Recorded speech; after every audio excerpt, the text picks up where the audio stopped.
దయచేసి విధుల్లో చేరండి పొన్నం ప్రభాకర్ తెలియజేసినట్లుగా ప్రచురించడం అయితే జరిగింది. ఇంకా తదుపరి చూద్దాం.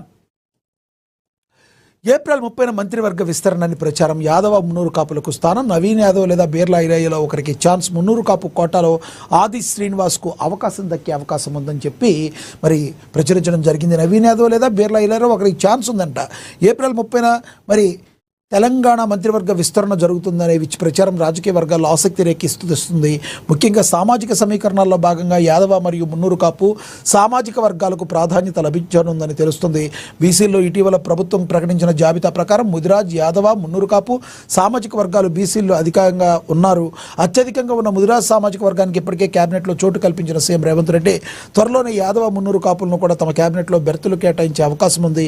ఇటీవల దీనిపై ఢిల్లీలో ఏఐసీసీ అధ్యక్షుడు ఖర్గే, పార్టీ ప్రధాన కార్యదర్శి కేసీ వేణుగోపాల్ వద్ద చర్చించినట్లుగా తెలుస్తుంది. విస్తరణకు సంబంధించి ప్రధానంగా వస్తున్న పేర్లు కూడా ఇవి ఉన్నాయి అని చెప్పి మరి దీని గురించి కూడా సరే చదువుదాం. జూబ్లీహిల్స్ నియోజకవర్గం నుండి బలమైన పట్టునేతగా అవకాశం ఉండొచ్చునని చర్చ జరుగుతుంది. సిటీలో యూత్ ఫాలోయింగ్, బలమైన యాదవ సామాజిక వర్గం కలిసి వచ్చే అంశాలుగా చెప్తున్నారు. జేహెచ్ఎంసీలో పార్టీ పటిష్టానికి ఇది దోహదపడే అవకాశం ఉంది. నవీన్ యాదవ్ యువకుడు, రాజకీయ యువకుడికి అవకాశం ఉందన్నట్టుగా మరి చెప్తున్నారు. అదేవిధంగా బీర్లా ఐలయ్య, ఆలేరు ఎమ్మెల్యేగా ఉన్న ఐలయ్యకు పార్టీలో ఉన్న విధేయత, సామాజిక సమీకరణాల దృష్ట్యా ఛాన్స్ దక్కే అవకాశం ఉంది. మున్నూరు కాపు సామాజిక వర్గం ఆది శ్రీనివాస్ కూడా అవకాశం ఉంది. వేములవాడ ఎమ్మెల్యే ఆది శ్రీనివాస్కు మున్నూరు కాపు కోట మంత్రి పదవి దక్కే సూచనలు కనిపిస్తున్నాయి. ఉమ్మడి కరీంనగర్ జిల్లా రాజకీయాల్లో సామాజిక వర్గ పరంగా ఆయన పేరును అధిష్టానం పరిశీలిస్తున్నట్లుగా సమాచారం అందుతుందని ప్రచురించారు. ఇక ప్రాంతీయ సమీకరణాలు, రాబోయే ఎన్నికలు లేదా రాజకీయ అవసరాలను దృష్టిలో ఉంచుకుని జిల్లాల వారీగా ఖాళీలు భర్తీ చేసే అవకాశం ఉంది. అధిష్టానం నిర్ణయం ఇప్పటి వరకు అధికారికంగా ఎలాంటి ప్రకటన రాకపోయినప్పటికీ మీడియాలో మరియు రాజకీయ వర్గాల్లో ఈ పేర్లు ప్రముఖంగా వినబడుతున్నాయి. మరి ఆది శ్రీనివాస్కి కానీ లేదంటే నవీన్ యాదవ్కి కానీ అవకాశాలు ఉన్నాయి. అదేవిధంగా బీర్లా ఐలయ్యకు కూడా ఈ మంత్రివర్గ విస్తరణ జరిగితే అవకాశం ఉన్నట్టుగా కూడా ప్రచురించడం అయితే జరిగింది. అధికారికంగా ప్రకటనలు అయితే రావాల్సి ఉంది. ఇది ఒక చర్చ అయితే రాజకీయ వర్గాల్లో జరుగుతుంది అన్నట్టుగా ప్రచురించడం జరిగింది. ఆవిర్భావ సభలో అదే హైలైట్ కాబోతుంది. మరి కవిత పార్టీలో తెలంగాణ ఎజెండాలో ఉద్యమకారులు, ఆవిర్భావ సభ తెలంగాణ రాజకీయాల్లో ఓ మైలురాయిగా నిలిచిపోయే ప్లాన్ ఉంది. 1,00,000 మందితో సభ నిర్వహించే తెలంగాణ పాలిటిక్స్లో ఒక బెంచ్ మార్క్ సెట్ చేయాలని కవిత డిసైడ్ అయ్యారు. పార్టీ ఆషామాషిగా ఉండదని అధినేతగా కవిత తన ప్రసంగంలో 90 నిమిషాల పాటు మాట్లాడబోతుందని, ఈ ప్రసంగంలో అనేక సంచలనాలు ఉండబోతున్నాయి సమాచారం. కవిత పార్టీ ఆవిర్భావ సభ తెలంగాణ రాజకీయాల్లో హాట్ టాపిక్ కాగా మేడ్చల్ జిల్లా మునీరాబాద్లో జరిగే సభకు 50,000 మంది తదితరులు తరలి వస్తారని అంచనా వేస్తున్నారు. తెలంగాణకు ఇప్పటిదాకా జరిగిన అన్యాయం, గత బీఆర్ఎస్ ప్రభుత్వంలో జరిగిన నష్టం, ప్రభుత్వ వైఫల్యాలకు తోడు వ్యక్తిగతంగా తాను ఎదుర్కొన్న అవమానాలు, కుట్రలు అనేకం ఈ సభ ద్వారా తెలంగాణ ప్రజల ముందు ఉంచనున్నట్లుగా తెలుస్తుంది. పార్టీ ఆవిర్భావానికి దారితీసి పరిస్థితులు కూడా ఆమె వివరించనున్నారు అన్నట్టుగా కూడా మరి దీనిలో ప్రచురించడం అయితే జరిగింది. అంటే ఆమె లిక్కర్ స్కామ్ విషయంలో కూడా దాని మీద కూడా మాట్లాడే అవకాశం ఉంది.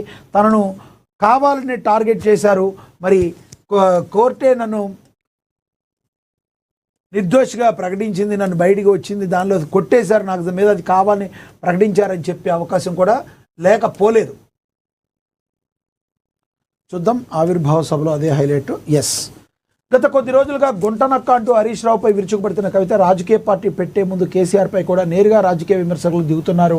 అంశాల వారీగా ఎవరి మీదైనా సరే పోరాడతామని తేల్చి చెప్తున్నారు. రాష్ట్రంలో మహిళా పిడికిల నుంచి కొత్త పార్టీ పురుడు పూసుకోబోతుందని, పార్టీ ఆదరించాల్సిన బాధ్యత అందరిపైన ఉందని నేతలు చెప్తున్నారు. అన్ని జిల్లాల నుంచి కవిత మద్దతుదారులు పెద్ద ఎత్తున సభకు హాజరు కాబోతున్నారని నిర్వాహకులు తెలిపారు.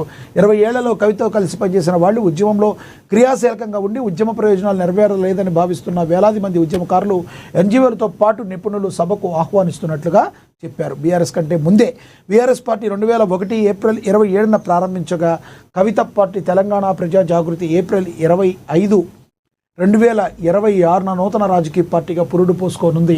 ఆవిర్భావ సభ నిర్వహణకు కవిత భారీ ఏర్పాట్లు చేస్తున్నారు.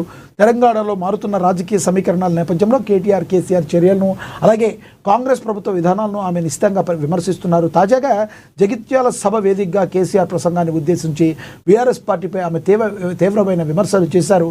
కేంద్రాన్ని పల్లెత్తు మాట అనలేదని, మహిళా బిల్లుపై మాట్లాడలేదని అసంతృప్తి వ్యక్తం చేశారు. ఉదయం 10 గంటలకు ముహూర్తం ఉంది. ఎండల తీవ్ర దృష్ట్యా ఉదయం 8 గంటలకు కార్యక్రమం ప్రారంభమవుతుందని, 10 గంటలకు పార్టీ ప్రకటన ముహూర్తం ఖరారు చేసినట్లుగా తెలంగాణ జాగృతి ప్రధాన కార్యదర్శి నవీన్ ఆచారి తెలిపారు. వయోవృద్ధులు సభకు హాజరు కావద్దని సూచించారు.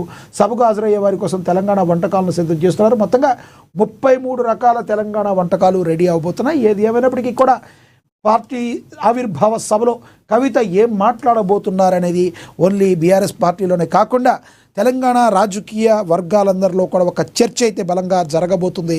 మరి కవిత ఏ రకంగా తమ స్పీచ్ని ఇస్తారు, తమ పార్టీ విధి విధానాలను ఏ రకంగా చెప్పబోతున్నారనేది సర్వత్రా ఆసక్తి నెలకొన్న మాట వాస్తవంగా మనం గమనించవచ్చు. కొన్ని గంటలు మాత్రమే దానికి సమయం ఉంది. ఇక కుట్రలు కూలాయి, కాళేశ్వరం గెలిచిందని హైకోర్టు తీర్పుపై కేటీఆర్ స్పందించారు. ఏం స్పందించారో చూద్దాం. కాళేశ్వరం ప్రాజెక్టు అవకతవకల కేసులో తెలంగాణ హైకోర్టు వెలువరించిన తీర్పుపై బీఆర్ఎస్ వర్కింగ్ ప్రెసిడెంట్ కేటీఆర్ హర్షం వ్యక్తం చేశారు. ఈ తీర్పుతో తెలంగాణ ప్రజలు, రైతులు గెలిచారని, రాజకీయ రాబందులు, పిట్టల ధరల కుట్రలు గోదావరి ప్రవాహంలో కొట్టుకుపోయాయని ఆయన ధ్వజమెత్తారు. బుధవారం తెలంగాణ భవన్లో ఏర్పాటు చేసిన మీడియా సమావేశంలో ఆయన ఘాటుగా స్పందించారు. హైకోర్టు తీర్పుతో కూలింది కాళేశ్వరం కాదు, ఆ ప్రాజెక్టుపై కాంగ్రెస్ పన్నిన కుట్రలు కూలిపోయాయని కేటీఆర్ వ్యాఖ్యానించారు. న్యాయ వ్యవస్థపై తమకు నమ్మకం పెరిగిందని, నిజాన్ని ఎవరూ దాచలేరని ఈ తీర్పుతో స్పష్టమైందన్నారు. ఇది జస్టిస్ పీసీ ఘోష్ కమిషన్ నివేదిక కాదు, పీసీసీ కాంగ్రెస్ నివేదిక అని తాము అప్పుడే చెప్పామన్నారు. మేడిగడ్డ కొంగడం వెనక పెను కుట్ర దాగి ఉందని, అది ఖచ్చితంగా కాంగ్రెస్ పని అయి ఉంటుందని కేటీఆర్ చెప్పుకొచ్చారు. ఇది మరీ దారుణం. దాని కొంగిబాటుగా కాంగ్రెస్కు సంబంధం ఏంటి? కేటీఆర్ గారు, మనం ఏదైనా మాట్లాడుతుంటే ప్రజలు నమ్మేటట్టుగా ఉండాలి. మరి ఈశ్వరుడు నోరిచ్చాడు కదా అని ఏది పడితే అది మాట్లాడితే మరి దానికి మీరే మళ్ళీ తగిన భారీ మూల్యం చెల్లించుకోవాల్సి వస్తుంది. ఓకే, దానికి మీరు ఏం చేశారో, అది ఎందుకు కూలింది, ఎక్కడ లోపం జరిగింది, అది ఉండాలి. దీనిలో కుట్ర కుతంత్రాలు ఏముంటాయి చెప్పండి? దీనిలో మీరు జరిగింది మీ హయాంలో కట్టారు, దానిలో అవకతవకలు జరిగింది, ఎలా జరిగింది, అది ఎలా కుంగింది, ఇది ఆలోచించాలి మీరు. మరి ప్రజలు చూస్తారు, మీరు మాట్లాడేదాన్ని ప్రజలు చూస్తారు. దాని గురించి మీరు ఒకసారి పునరాలోచించుకోవాలి. మాట్లాడేటప్పుడు సరిగ్గా మాట్లాడకపోతే మాత్రం తర్వాత ప్రాబ్లం అవుతుంది. ఇక మమతా బెనర్జీ చర్యలు ప్రజాస్వామ్యానికి ముప్పు, తనిఖీల మధ్యలోకి సీఎం వెళ్లడంపై తీవ్ర ఆగ్రహం, కేంద్రం వర్సెస్ రాష్ట్రం వివాదం